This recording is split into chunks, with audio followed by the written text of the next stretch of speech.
안녕하세요. 한국어로 다양한 한국 문화에 대해 이야기하는 디디의 한국 문화 팟캐스트에 오신 여러분 반갑습니다.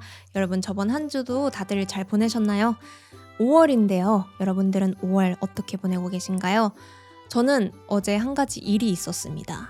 오늘 이 팟캐스트를 찍고 있는 게 5월 7일 수요일인데 저희 아버지의 생신이 5월 6일이에요. 5월 6일 바로 어제죠. 근데 제가 그거를 까먹은 거예요. 이걸 언제 알게 됐냐면 제가 수업이 다 끝나고 이제 한 12시가 딱 넘어가고 우연히 달력을 봤는데 잠깐만 5월 6일 우리 아빠 생일인데 오늘 며칠이야? 하고 딱 보니까 12시가 이미 지나버린 거예요. 그래서 순간 너무 깜짝 놀라 가지고 제가 한 번도 아빠 생일을 넘겨본 적이 없어요. 까먹은 적이 없는데 처음으로 '어떡해. 나 까먹었다.' 하고 급하게 메시지를 아빠한테 보냈어요. "아빠 내가 오늘 너무 바빠 가지고 생일인 거를 몰랐어. 너무 죄송해요." 하고 뭐 "집에 가면 만나요." 하고 이렇게 메시지를 급하게 보냈단 말이죠. 근데 아침에 딱 일어나 보니까 아빠한테 답장이 와 있더라고요. 근데 뭐라고 와 있냐면 "내 생일 음력인데."라고 와 있는 거예요. 아 맞다. 저희 아빠 생일은 음력이었어요. 저희 부모님 생일은 음력. 음력 생일은 설명하면 길지만 매년 바뀌어요. 매년 바뀌어서 분명히 5월 6 일이 생일인데 올해는 막 6월 1일 이렇게 날짜가 막 바뀝니다, 랜덤하게. 그러니까 제가 기억하기가 힘들겠죠. 근데 제가 순간 그 5월 6일 아빠 생일 이거를 기억해 뒀다가 달력을 딱 보고 날짜가 지났네? 이런 순간적인 깜짝 놀란 감정 때문에 이렇게 생일 메시지를 보내게 됐어요. 5 월은 한국에서는 가정의 달이라고 해서 뭔가 가족, 가정 이런 가족에 관한 이벤트, 가족에 관한 기념일들이 많은 달이에요. 그런데 내가 이 아빠 생일도 제대로 기억을 하지 못하고 '정말 한심하군. 나는 어 자격이 없어.' 막 이런 생각이 들기 시작하면서 다시 한번 이 뭐랄까 가족 정신, spirit 그런 것들을 다시 떠올리고 '리마인드가 필요할 것 같다. 충전이 필요할 것 같다.'라는 생각이 들어서 오늘은 5월 가정의 달 에 대해서 이야기를 해 보려고 합니다. 그런데 가족이라는 단어는 많이 들어보셨을 것 같아요. 그런데 가정은 뭔지 이 차이를 얘기해 보면 가족은 엄마, 아빠, 오빠처럼 이런 사람들 나의 근처에 있는 나의 가까운 그리고 피로 연결되어 있는 혹은 뭐 결혼 이런 제도를 통해서 가족이 된 사람들 그런 사람들을 중심으로 이야기하는 게 가족이고요. 가정은 나의 가족 구성원들 뭐 엄마, 아빠, 오빠랑 함께 살고 있는 이 커뮤니티 뭐 이 환경 이런 것들을 가정이라고 부르고 있어요. 이런 가정, 가족과 관련된 날들이 많은 5 월인데 어떤 날들이 있냐면 우선은 5월 5일 어린이날이 있어요. 어린이들, 우리 자라나는 어린이들을 소중하게 생각하는 기념하는 그런 어린이날이 있고요. 이제 저는 끝났죠. 저도 어린이날을 이렇게 손꼽아 기다리던 때가 있었는데 이제는 끝나 버렸어요. 5월 5일 어린이날이 있고 그다음에는 5월 8일 어버이날이 있어요. 어머니, 아버지. 다른 나라는 어머니의 날, 아버지의 날 이렇게 따로 있는 나라들이 많은 걸로 알고 있는데 한국은 어버이날로 함께 기념을 합니다. 이 두 가지가 메이저 주된 5월 기념일이고요. 11일 입양의 날 이런 것도 있대요. 이거는 날짜의 의미가 좀 있는데 한 가정이 한 명의 아이를 입양해서 이제 가족이 된다라는 뜻을 가지고 5월 11일 입양의 날 이런 날도 정해졌다고 하고 그리고 부부의 날도 있는데 이거는 5월 21 일이에요. 이것도 날짜의 의미가 있습니다. 21일 둘이 하나가 되는 날. 부부는 이제 "둘이 하나가 됐다." 뭐 이런 말을 표현을 많이 하잖아요. 그래서 5월 21일 부부의 날도 있습니다. 5 월에는 이렇게 가족과 관련된 날들이 되게 많은데 오늘은 가장 중요하고 많이 기념되고 있는 어버이날 그리고 어린이날을 중심으로 이야기를 해보도록 하겠습니다. 여러분들 나라에 있는 어머니의 날, 아버지의 날, 가족 기념일과는 어떤 차이가 있는지 그런 것들을 한번 생각해 보시면서 들어보시면 좋을 것 같아요. 그럼 지금 바로 시작해 보겠습니다. 재밌게 들어주세요.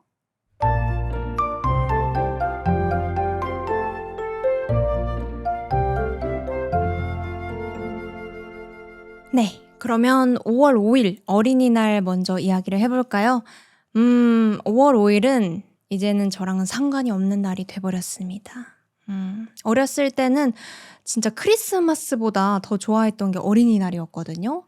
크리스마스는 산타 할아버지가 선물을 주는 거잖아요. 그렇기 때문에 과연 내가 원하는 선물을 줄지 말지 막 이런 걸 긴장하는 마음도 있었고, 그리고 원하는 선물을 받지 못했어도 괜찮아, 산타 할아버지가 잘 몰랐나 보다 하고 넘겼어야 됐는데, 이제 어린이날은 그런 게 아니었단 말이죠. 나 어린인데 나 받고 싶은 거 받을 수 있는 날이야 라고 당연히 생각을 했던 것 같아서 받고 싶은 선물도 받을 수 있었고, 또 어머니, 아버지, 가족들한테 받는 것뿐만 아니라 친척들도 가끔씩 그 어린이날이면 선물을 주시곤 했어서 진짜 생일 아니면 크리스마스보다 더 좋아했던 날이 어린이날이었던 것 같아요. 어린이날은 쉬는 날이기도 하니까 진짜 좋은 날이었는데 이제 좋은 시절이 다 갔죠. 그렇습니다. 어린이날이 어떻게 생기게 됐는지를 잠깐 이야기를 해보면, 옛날에는 어린이를 하나의 인간으로 생각하지 않았대요. 그러니까 인권이 없었다고 하는데 뭐 제대로 된 교육도 당연히 시켜주지 않았고, 그냥 태어나서 어머니 아버지의 일을 돕는 그냥 그런 존재처럼 생각을 해서 막 지금처럼 엄청 소중하게 대하고 뭐 이런 게 없었고, 뭐 때리기도 하고 돈 벌어 와 이렇게 뭐 어디 팔아버리기도 하고 그런 집들이 많았어서 이거는 좋지 않은 사회입니다. 어린이는 나중에 커서 이 나라의 미래, 이 나라를 만들어갈 사람이 될 거기 때문에 어린이들은 제대로 된 교육도 시켜야 되고 하나의 인간으로 대해줘야 됩니다 하는 그런 그런 목적을 가지고 목표를 가지고 만들게 된 게 어린이날이라고 해요. 제가 최근에 마틸다라는 영화를 엄마랑 같이 봤거든요. 여러분 아시나요? 마틸다? 그 영화의 줄거리는 이런 거예요. 마틸다라는 아이가 태어났는데 이 마틸다의 부모님은 아이를 아끼지 않아요. 사랑을 주지 않고 그냥 키웁니다. 그러다가 이 마틸다가 커서 어떤 학교에 들어가게 되는데 거기도 진짜 이상한 학교예요. 막 아이들을 인간으로 생각하지 않고 진짜 벌레처럼 생각하면서 막 때리고 괴롭히고 엄청 혼내고 이상한 학교에 들어가게 됩니다. 뭐 그런 이야기인데, 어머니께서 그 영화를 보면서 옛날에는 저렇게 아이들을 사람으로도 생각을 하지 않았고 그래서 오죽했으면 어린이날이 만들어졌을까 뭐 이런 이야기를 하시더라고요. 물론 그 영화는 영화이기 때문에 훨씬 과장이 된 부분들이 많지만 그렇게 아이들을 막 소중하게 대하지 않았어서 뭐라고 할까? 그쵸. 함부로 대했기 때문에 그런 걸 좀 고치기 위해서 만든 게 어린이날이라고 합니다. 그래서 저는 다행히 이런 어린이의 인권이 보장되는 그런 시대에 태어났기 때문에 어린이날이면 뭐 소풍도 부모님이랑 같이 가고 선물도 받고 그런 정말 행복한 날로 기억이 돼요. 근데 어렸을 때 이 어린이의 기준이 정확하지 않기 때문에 좀 부모님과의 눈치 싸움 그런 게 어느 정도 있었는데, 예를 들면 13살 그런 애매한 나이 있잖아요. 얘가 어린이야? 아니면 청소년이야? 싶은 그런 나이.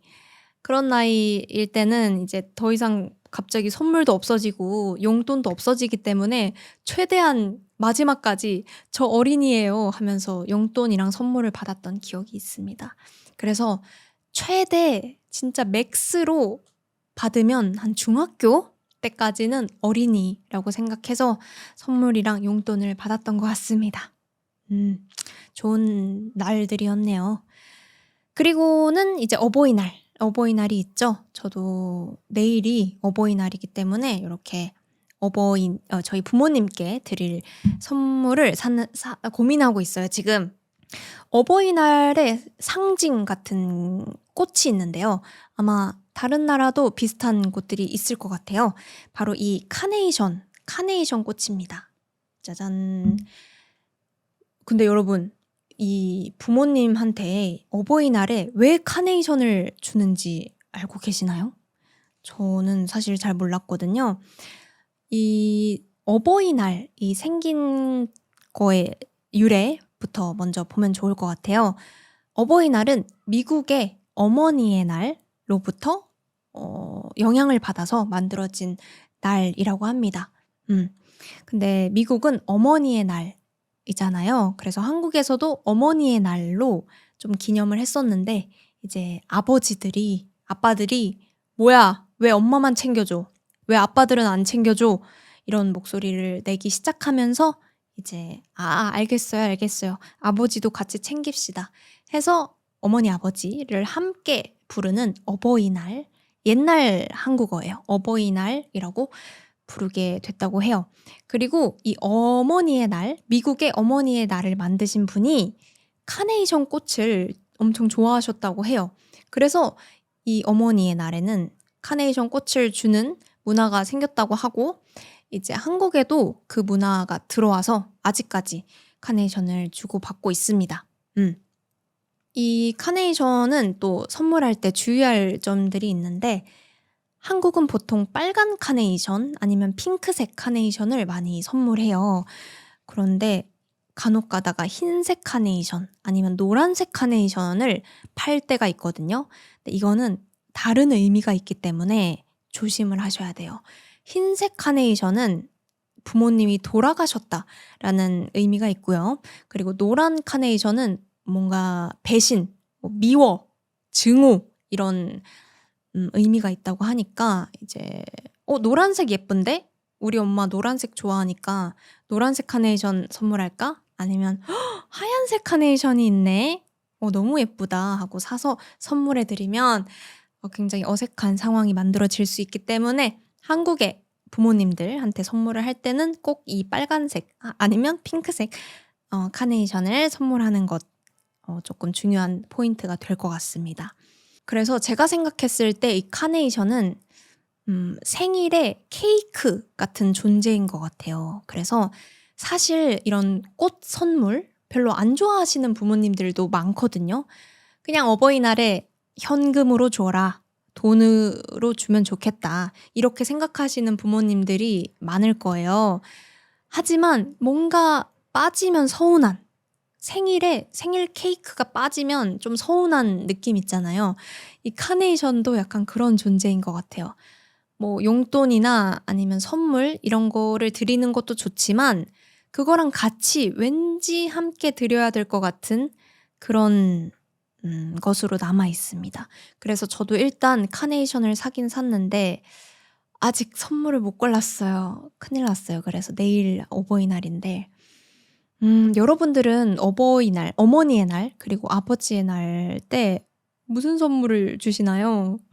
아이디어가 너무 필요해요. 이 팟캐스트가 올라가면 이미 어버이날이 끝났겠지만 그래도 제가 내년에 참고할 수 있도록 혹시나 선물 아이디어나 저는 이런 선물했어요 하는 이야기가 있으면 꼭 좀 알려주시면 정말 감사하겠습니다.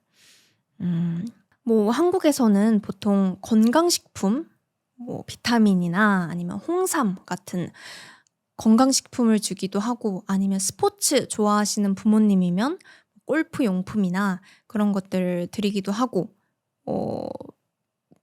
옷이나 뭐 모자 이런 옷 같은 선물 옷이나 모자 아니면 디바이스, 전자기기 이런 거 부모님들은 잘 모르니까 그런 걸 선물하기도 하는 것 같은데 저도 계속 고민하고 있습니다. 제가 이 카네이션을 방금 사러 갔을 때 꽃집 앞에 어떤 남학생, 교복을 입은 남학생이 계속 고민을 하고 있더라고요. 어떤 꽃을 살지. 그래서 저도 좀 오래 고민을 했거든요. 한 5분 정도 그 꽃을 보면서 '어떤 게 제일 예쁠까? 어떤 걸 받으면 제일 좋을까?' 이런 것들을 고민했는데 이제 제가 와서 꽃을 사서 돌아갈 때까지 그 남학생이 못 고르는 거예요. 계속 고민하면서 '아 이 꽃이 좋을까? 저 꽃이 좋을까?' 막 혼자서 고민을 하고 있더라고요. 그걸 보면서 음 분명 그 학생이 정해진 예산도 있을 거예요. 내가 그렇게 학생이니까 돈이 많지도 않을 거고, 그런데 또 최대한 많아 보이는, 꽃이 이렇게 많아 보이는 그런 예쁜 꽃다발을 선물하고 싶었겠죠? 그래서 계속 그 자기가 가지고 있는 돈이랑 이 꽃들을 보면서 '아 어떤 게 좋을까?' 계속 고민하고 있는 그 모습이 너무 귀엽더라고요. 제가 그 아이의 친척이었으면 그걸 사진을 찍어서 부모님한테 보여드리고 싶을 정도로 귀여웠습니다. 저는 아직 부모가 되어 보지 않았기 때문에 이런 카네이션을 받았을 때의 기분 이런 거는 잘 모르겠어요. 근데 그 열심히 고르는 남학생을 보면서 나의 아들이 저렇게 용돈을 막 모아 가지고 나를 위해서 저렇게 엄청 고민을 해서 카네이션을 딱 사서 주면은 '어떤 기분일까?' 뭐 이런 생각도 잠깐 하게 됐습니다. 그래서 이 어버이날, 이런 가족의 날 행사에는 뭐 물론 비싼 선물, 많은 돈, 용돈 이런 거 받으면 좋죠. 좋지만 그것보다도 이렇게 나를 위해서 누군가가 열심히 고민해서 예쁜 꽃을 선물해 주고, 그리고 어떤 선물을 드릴까 뭐 이런 것들을 계속 고민해서 기뻐하는 모습을 상상하면서 선물할 수 있는 그런 가족이 있다는 그 사실, 그 사실에 감사하고 그런 마음을 표현하는 데에 좀 의미가 있는 날이지 않을까 생각을 합니다. 그쵸 어머니? 그쵸 아버지? 제 부모님들도 그렇게 생각하고 계셨으면 좋겠네요. 아닌가요? 비싼 선물 돈이 최고일까요? 모르겠네요. 어려워요, 이 선물 고르는 게.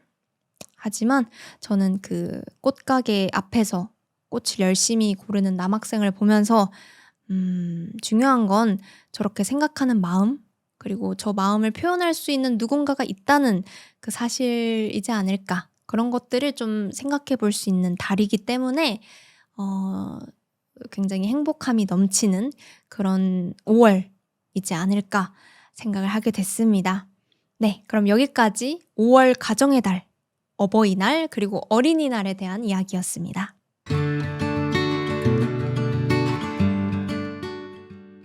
네, 오늘은 이렇게 가정의 달, 5월에 대한 이야기를 해봤는데요. 혹시 여러분 그거 들어보셨나요? 한국에서는 가족이라는 단어를 식구라고 부르기도 한답니다. 식구. 들어보신 적 있을까요? 식구는 같이 밥을 먹는 사람들이라는 뜻이에요. 이 한국 사람들이 얼마나 밥을 중요하게 생각하는지에 대한 팟캐스트에서도 얘기를 했는데, 밥이라는 거는, 그러니까 식사, 먹는다는 거는 우리가 생각하는 것보다 훨씬 큰 역할, 그리고 훨씬 중요한 그런 부분인 것 같아요. 오죽했으면 이렇게 가족이라는 말을 식구라고 표현했을 정도로 함께 밥을 먹는 행위, 이런 게 중요했었나 봐요. 제가 수업을 할 때 어떤 학생이 한국 사람들은 정이라는 게 진짜 많은 것 같고 그걸 많이 느꼈다라고 이야기를 해주신 적이 있거든요. 그래서 들어보니까 한국인들은 회사에서 일을 할 때도 점심시간이 되면은 다 같이 밥을 먹는 그런 문화가 있어요. 어떤 날은 아무 말도 안 하고 그냥 먹기도 하고, 그리고 어떤 날에는 좀 기분 안 좋은 그런 말들을 듣기도 해요. 하지만 이렇게 매일매일 싫든 좋든 같이 밥을 먹다 보면은 정 같은 게 생깁니다. 정이 든다고 하죠. 이렇게 회사 사람들을 좀 정말 친하고 정을 느끼는 사람은 우리 식구야 라고 표현을 하기도 하거든요. 우리 가족이야 이렇게. 그래서 혹시나 이런 가정의 달, 가족에 대한 이야기가 많이 들리는 달에 조금 사정이 어떤 사정으로든 이제 가족을 못 만나는 분들도 있을 거라고 생각해요. 그럴 때 더 외로운 기분이 드는 그런 한 달이 될 수도 있겠다는 생각이 드는데, 이렇게 한국에서는 같이 식사를 하는 사람들을 가족처럼 정말 식구라고 부르는 문화가 있으니까 여러분들도 내가 가족들과 기념을 하지는 못하지만 가장 많이 식사를 함께하는 사람이 누구지? 사람이 아니어도 돼요. 애완동물이나 아니면 요즘은 그 인터넷 시대잖아요. 이렇게 나의 밥 친구처럼 생각하는 유튜버가 있을 수도 있고 가수가 있을 수도 있어요. 이렇게 함께 식사를 하고 이런 많은 정이 생긴 그런 사람에게 혹은 존재에게 마음을 표현하고 감사함을 생각해보는 그런 한 달이 되면 좋지 않을까 생각합니다. 너무 외롭지 않고 나의 밥 친구는 누구지? 나랑 함께 밥을 먹는 식구는 누구지? 그런 게 없다면 함께 같이 밥을 먹을 사람들을 좀 찾아볼까? 새로운 식구들을 만들어 보려는 그런 활동을 해봐도 좋지 않을까? 그런 생각도 들었습니다. 네, 여러분 모두 날씨만큼이나 따뜻한 그런 5월 보내고 계시길 바라면서 오늘 팟캐스트는 마무리해보도록 하겠습니다. 그럼 마지막으로 공지사항 하나 드릴게요. 디디의 한국문화 팟캐스트는 페이트리온 그리고 유튜브 멤버십을 하고 있습니다. 이 팟캐스트가 계속해서 흥미롭고 재밌는 주제로 팟캐스트를 만들 수 있도록 응원하고 싶으시다면 아래에 있는 링크를 눌러서 저를 매달 후원해 주실 수가 있습니다. 보내주신 마음 정말 감사합니다. 그럼 오늘도 팟캐스트 끝까지 듣느라 모두 고생 많으셨습니다. 저는 다음 팟캐스트 그리고 다음 라이브로 또 돌아오도록 할게요. 여러분 모두 해피 5월 좋은 하루 좋은 밤 보내요. 안녕.